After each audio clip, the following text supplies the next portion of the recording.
Greetings, comrades. Hope this finds you well. So, came across this video or this clip, I guess, maybe last week of Jackson Hinkle. He was on Tim Pool's podcast. Frankly, don't really consume any of Tim Pool's stuff or Jackson Hinkle's, but this clip popped up on my timeline, and it's clear that Jackson Hinkle is kind of confused about what communism is by his appearance and what he was talking about on that Tim Pool podcast. And then also,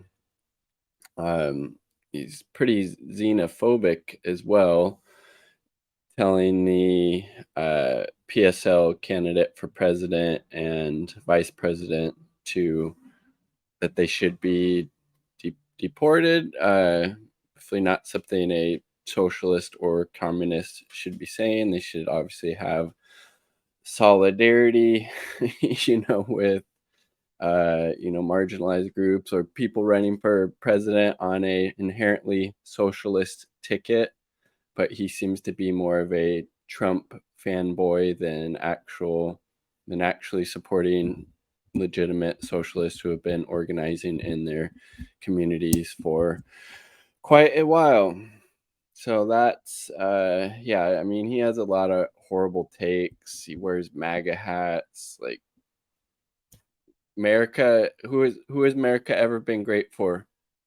The rich, elite, slave owning, white people, obviously, particularly when it was established. It's never been super great for the working class, particularly if you're a person of color or if you're a indigenous person who had your land stolen away through colonization, attempted genocide against, indigenous peoples forced on reservations. America ever been great for the indigenous? Obviously not. And for people of color and other marginalized groups, not so great either. So yeah, he's cringe. He's, I don't know, some type of grifter maybe. I don't know what his deal is, but he's way off base on a lot of things. So here he is. Oh, and he he just looks like a little dweeb too. I don't know. Sorry, but he does. Let's see. Fast forward a little bit. Just talking about it, and here we go. Conversation, but I wasn't expecting to talk about this yesterday, but we did, and this is what was said. What is the value of communism? What is the value of communism? Orienting government and the economy for the public good. Yeah, but I think that's like an over. That would actually be, socialism, the dictatorship of the proletariat, making sure society and the resources that it has are working for the majority, i.e. the working class, and not small minority like we have now, working for the bourgeoisie, the interest of the very few at the detriment of the many. Placing the power with the majority, that would be socialism. Having a centrally planned economy designed to meet the needs of the people, that would be socialism. Communism, as Marx and Lenin talked about, is a classless and stateless society.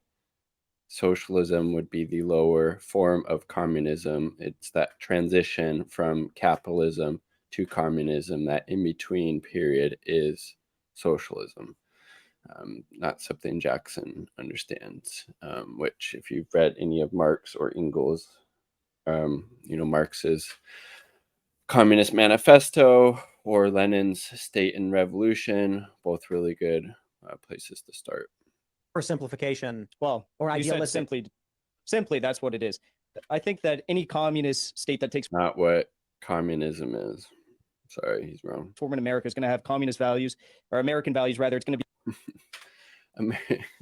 American values? Really? I don't think so, dude. How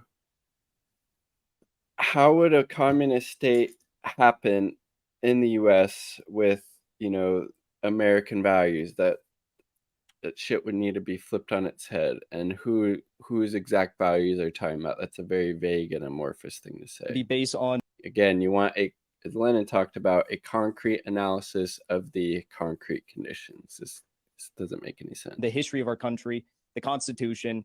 I think it would be a Christian communist state. And Christian communist state. So we would then be favoring Christian values over, I don't know, let's say Buddhist or Hindu or Muslim, or like why no there it would be based on secular socialist values, not any type of religious affiliation.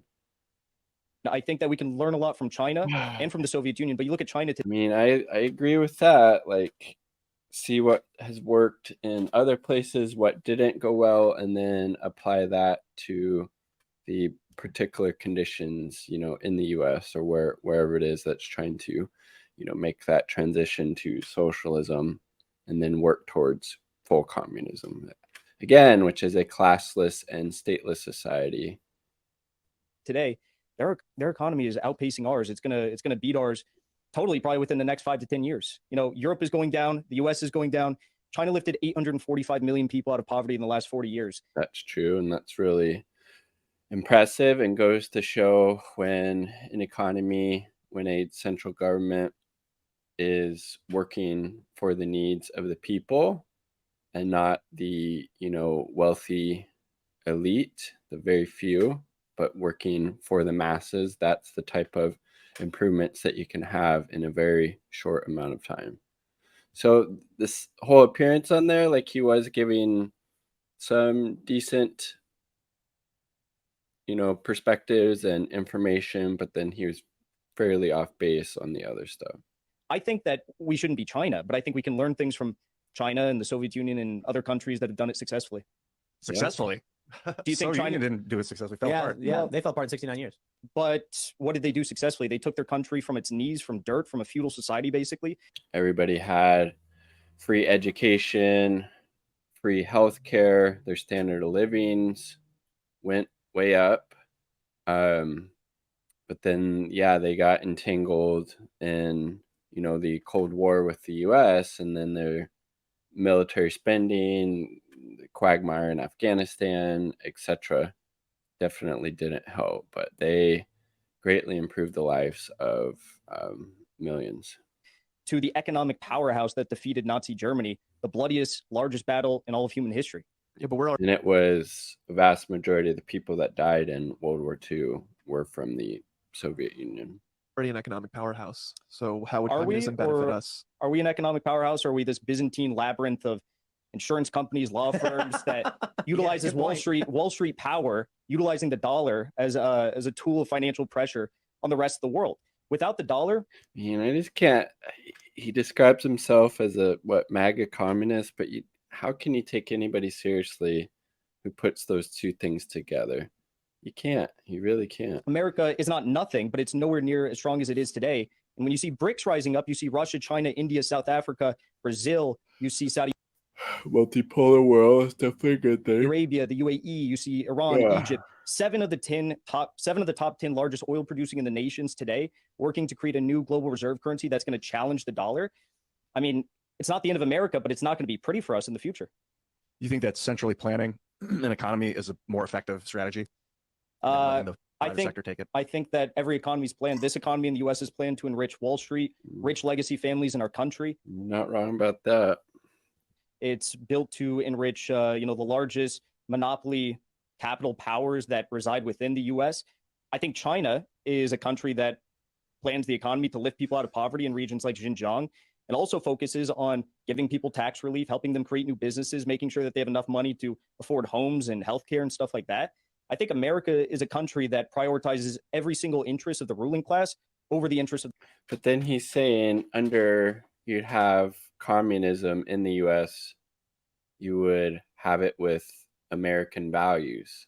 See all the stuff he described? That is quintessential American values since the colonizers arrived, right?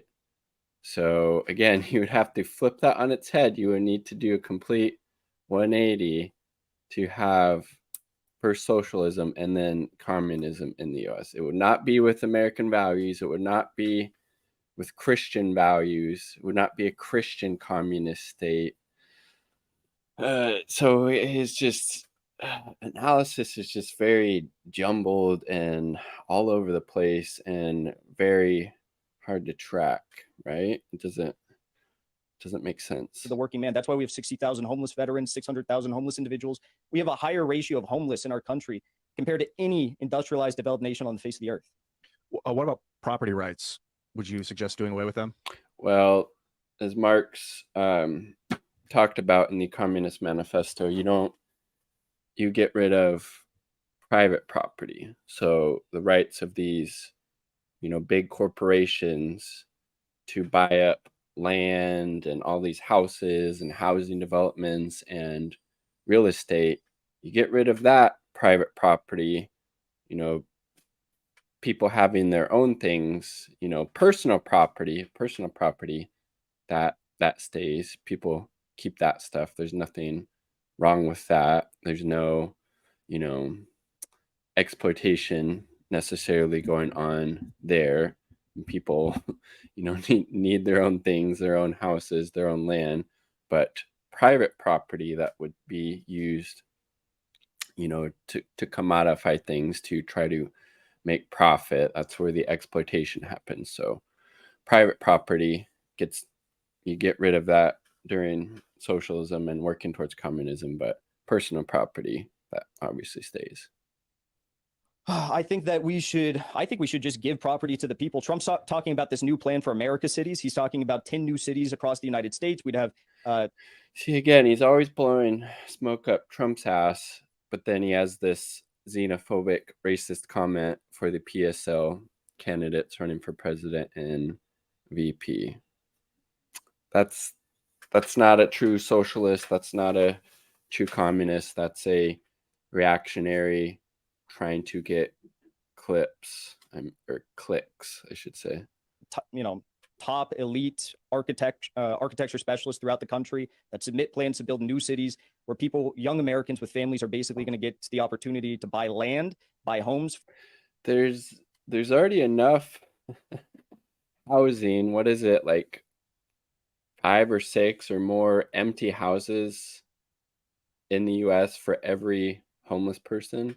There's not a lack of housing. It's how it's distributed. So we don't need to build more cities or cities in different parts of the country. It's how it's currently distributed. It's distributed to make a profit. It's not designed to meet the needs of the people, because capitalism is all about commodification and making a profit, not making sure the needs of the people are being met. For pennies on the dollar, for super cheap. And I think we should do that right now. I mean, why is it that every American is governed by debt? Every American is in debt when it comes to their home loans. Every American's in debt when it comes to student loans. Even medical debt is insane right now in the United States. Why is it? This is the last thing I'll say. Everything about communism is about taking power away from the wealthy hordes, the Sacklers, the Rockefellers, the Bushes, all these families that are hoarding our wealth, our resources in America right now and keeping it for themselves for who knows what. Why is it that Bill Gates and Jeff Bezos are allowed to buy up all the land in this? I mean, he's right on that aspect. Bill Gates is the largest owner of farmland in the US, and you think he's just going to be building a bunch of, I don't know, regenerative farms and giving those to, marginalized people and groups that need it? Of course not. It's to make money. It's a strategic thing. Ever since he retired from Microsoft, he's actually been increasing his wealth, and he does a lot of shady shit. So this country, and no one questions that.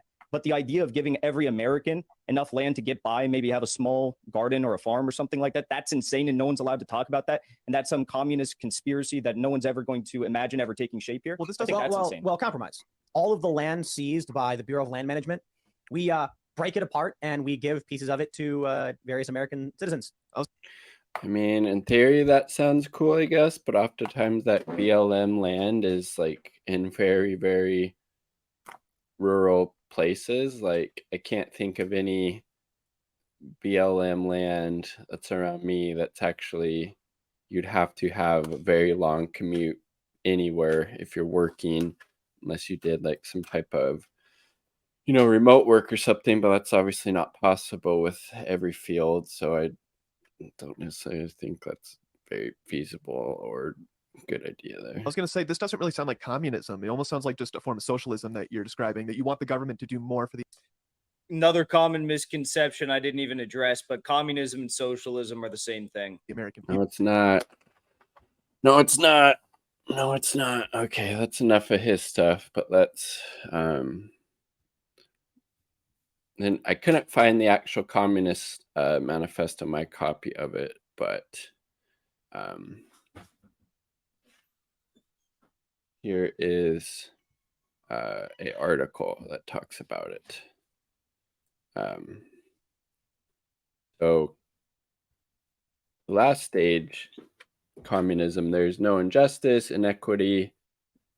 It's called the higher phase of communism. In this stage, products be delivered according to each person's need, instead of according to his or her amount of labor or ability, as was seen in socialism. Although there needs to be a state in socialism, the state will not exist in communism, because when there will be a state, there will not be freedom. However, in socialism, state is needed for transition and suppression, maybe suppression of the bourgeoisie, the reactionary elements. Yeah, needed to overthrow the bourgeoisie. The resistance of the bourgeoisie will be broken in communist society, according to Marx, with the progress of time, the classless society will appear. So again, communism is the highest stage, because it's classless, it's stateless. Socialism, there's still classes. You still need the state to repress those bourgeoisie reactionary elements, right? In defining communism, to quote Marx, all property relations in the past have continually been subject to historical change, consequent upon the change in historical conditions. The French Revolution, for example, abolished feudal property in favor of bourgeoisie property. Distinguishing feature of communism is not the abolition of property generally, but the abolition of bourgeoisie property, i.e., private property, not personal property. But modern bourgeoisie private property is the final, most complete expression of the system of producing and appropriating products that is based on class antagonisms, on the exploitation of the many by the few. In this sense, the general meaning of communism could be summed up in a single sentence: abolition of private property.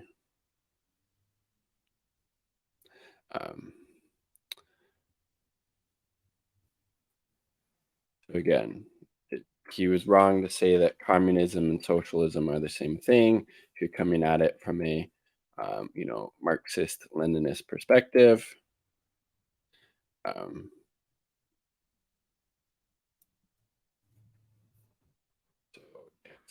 it confused there.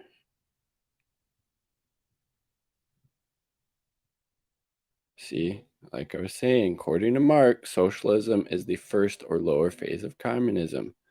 Communism come after a long revolutionary process. So has never been a true, in modern times, a true communist state. They've all been socialist states working towards communism. Okay, so there's that. He definitely didn't know what he was talking about when he said that. And then here is him being a reactionary racist. So this is, again, Claudia de la Cruz right there, and Karina Garcia running for president and VP on the PSL ticket, Party for Socialism and Liberation. And then his comment, his reactionary racist comment: America would be better off if you were both deported. And again, I really despise people who say America. It's not America. North America includes Canada and Mexico as well. We live in the United States. I mean, Jesus Christ. So he wears MAGA hats. He's talking about actual socialist, community organizers who are part of the PSL, deporting them instead of, I don't know, if he was really concerned about promoting socialism and communism, and you guys maybe have him on his YouTube channel that has, several 100,000 subscribers, but instead he leaves these racist reactionary comment on that. So just more garbage from Jackson Hinkle. Not super surprising, pretty in character for him. His political views are all over the place, and he needs some deep political education, doesn't he? Peace, much love, all part of the people.